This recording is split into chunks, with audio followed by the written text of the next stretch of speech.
Hey everyone, Dr. Whitney Coster's Professor of English here to discuss with you today Joyce Carol Oates' famous short story, Where Are You Going? Where Have You Been? To start the lecture, I would like to offer you some historical context by introducing you to this rather frightening looking figure, Charles Schmid. In the 1960s, Schmid murdered 3 girls, but had an accomplice with him named John Saunders when he raped and murdered a young girl by the name of Eileen Rowe.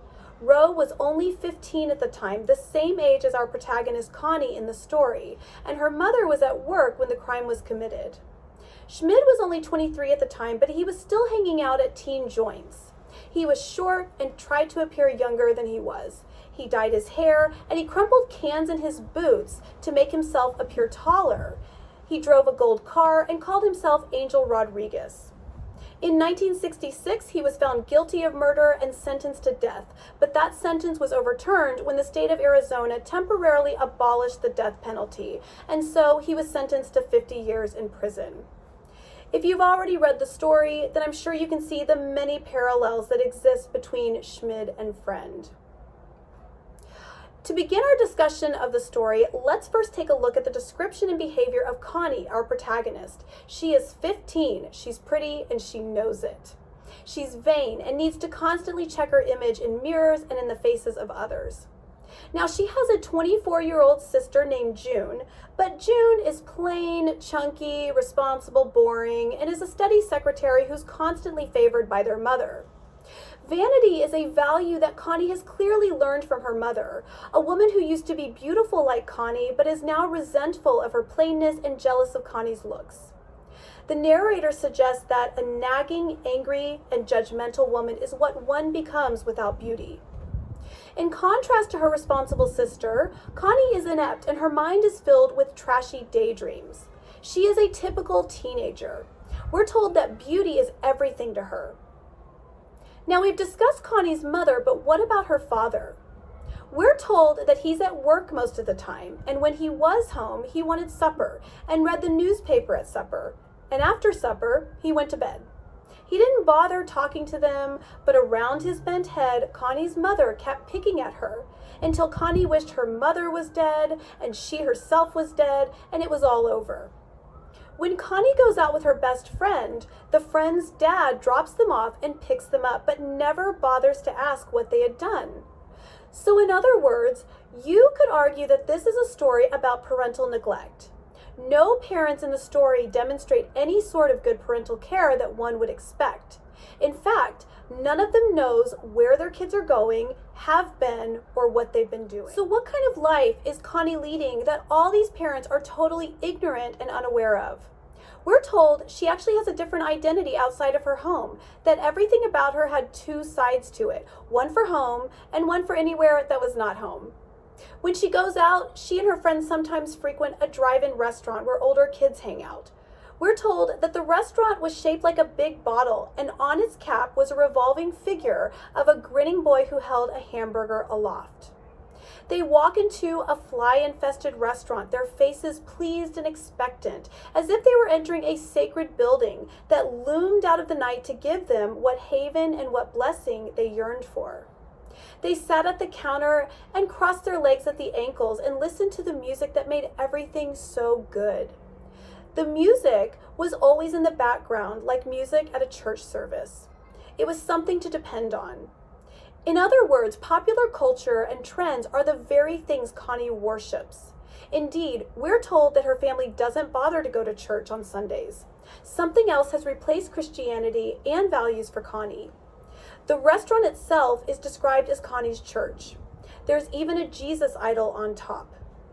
Connie defines herself as an anti-mother and an anti-June. She values pop music, shopping centers, vanity, and sexuality. She enjoys ignoring boys who don't interest her and sleeping with the ones who do. As Connie is in the mix of her religious fervor sitting in the restaurant with Eddie, she sees Arnold Friend, who tells her he's going to get her. And after that, she goes into the alley where she and the boy she's with have sex. Oates uses this outing in order to illustrate Connie's environment outside of the home, her values, behavior, and the choices that she makes. Now, Connie's dilemma begins on a Sunday, the day her family rejects church for a family barbecue at her aunt's house. Connie, of course, even rejects this event too, rolling her eyes at it. She's uninterested in a family-oriented activity. After her family leaves, Connie experiences this sort of religious ecstasy to the music she's listening to. There are also suggestions that she may be sleeping. We're told Connie sat with her eyes closed in the sun, dreaming and dazed, with the warmth around her. We're told she shook her head as if to get awake, and that she breathed in and breathed it out with each gentle rise and fall of her chest. She's suddenly interrupted by the sound of Friend's car. When she sees Friend, her first concern is how she looks, and she whispers, "Christ, Christ," a comment that further suggests what her spiritual life focuses on. So who is this Arnold Friend? He's something to be deciphered, and really, this whole story is something to be deciphered. Now, it's clear that Friend is based off of Schmid, and his friend Ellie is John Saunders. His name, as it appears on his gold car, is Arnold Friend, or, if you take out the R's in his name, an old fiend. Next to his name is a secret code, as he says 33, 19, 17. There are a number of theories regarding what these numbers actually mean. Schmid was 33 when he was murdered in prison. We can assume that this is also Friend's age, maybe. Perhaps the rest of the code is the ages of the girls he's already killed, 19, 17, and Connie is 15, so maybe he's just going down in increments of 2. If you were to add the numbers together, they equal 69, which is a number in keeping with Connie's sexuality. We can also look at the Bible. Judges is the 33rd book in the Bible, and Judges 19:17 says, "When he raised his eyes, he got to see the man, the traveler, in the public square of the city. So he said, 'Where are you going, and where do you come from?'" Regardless of what Friend is, Friend's costume or image is designed to appeal specifically to Connie's taste, her interest, and her vanity, and he defines her. This is very important, I think. Nothing about him seems right or authentic. We're told he speaks in a simple, lilting voice, exactly as if he were reciting the words to a song, and he probably is. He uses expressions that are familiar, but not quite up to date. Connie, who is the queen of pop culture, recognizes most things about him, whether it's his tight jeans and shirt, his greasy leather boots, his slippery, friendly smile, the sing-song way he talks, the way he taps one fist against the other in homage to the perpetual music behind him. Friend is modeled after a rock star, just like Bob Dylan, the rock star Oates dedicated this story to. In other words, Friend has disguised himself into the man Connie has always worshipped. But what is Friend? Like I said earlier, he's something to be figured out. We're told, like Schmid, he's short and he wobbles in his high boots, so much so that he has to grab on to one of the porch posts to keep steady. He has to bend and adjust his boots because his feet don't go all the way down. When he smiles, it seems like he's smiling from inside a mask. His whole face was a mask tanned down to the throat, but then running out as if he had plastered makeup on his face but had forgotten about his throat. One of my former students remarked that he believed Friend was an alien, noting that it seems he needs this radio to transmit information. He certainly seems alien-like in his inability to understand social norms, and it's as though he's trying to compute the right thing to say at all times, but always slightly misses the mark. One could just argue that he's an old guy, simply out of touch with the times. Indeed, he may just be a psychotic creep. There are clues even that he's not omniscient, as he claims to be. When he tells Connie what her family is doing at the barbecue to impress her with his omniscience, he slips up and says, right now they're drinking, sitting around, he says, vaguely squinting, as if he were staring all the way to town and over to Aunt Tilly's backyard. He continues, your mother's helping some fat woman. Connie asks, what fat woman? And he replies, how do I know what fat woman? I don't know every goddamn fat woman out there. And he's surprised when Connie tells him that the woman down the street is dead. He certainly knows a lot of information about Connie, but it's also information that is easily accessible. Perhaps he's had his eye on her for a while. I mean, he even tells her, I took a special interest in you and found out all about you. All the friends of hers that he mentions could have told him information about her. There's also the possibility that he's simply a figment of Connie's imagination, or that she's dreaming all of this. It's suggested that she's sleeping when Friend arrives, and we're told that Connie began to hear the music. It was the same program that was playing inside the house. This may be one of those episodes when things happening in reality begin to infiltrate one's dreams. In other words, her inner state of consciousness may be given physical form at this time. One theory is that Friend is the devil in disguise. Remember, he's an old fiend. That he doesn't have crumpled cans in his boots, but is trying to hide his hooves that clearly don't fit well in the boots.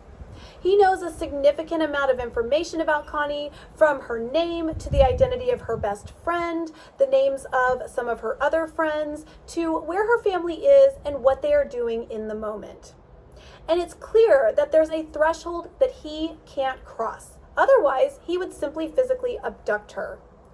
It's clear that he must lure her out. Remember that in the Bible, the devil must tempt and seduce. He can't take by force. The idea is that one must give in and make the choice to commit sin. In the Bible, the devil tempts Jesus in the desert with offerings and power, but he can do nothing until Jesus accepts these offers, which he never does. Keep in mind also that Schmid committed all of his murders in the desert itself. We're told in the Bible, resist the devil and he will flee from you. In other words, Connie has some power here if we are to interpret Friend as the devil.